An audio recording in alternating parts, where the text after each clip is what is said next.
Per il sindaco di Agrigento, Franco Miccichè, a lamentarsi sarebbero solo gli agrigentini.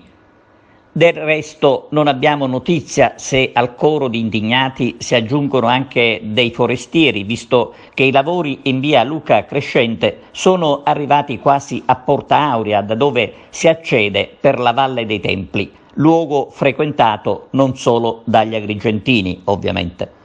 Insomma, si continua con il semaforo e con gli scavi senza minimamente tenere conto del periodo.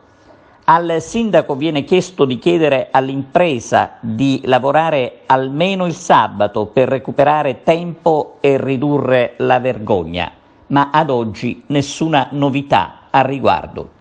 Qualcuno ha pensato di rivolgersi al prefetto perché così come si sta procedendo è fuori da ogni logica. Una cosa possibile solo dalle nostre parti.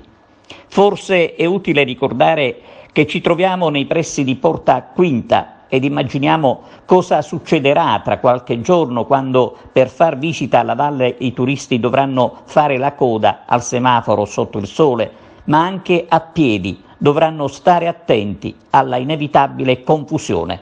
Agrigento è anche questa.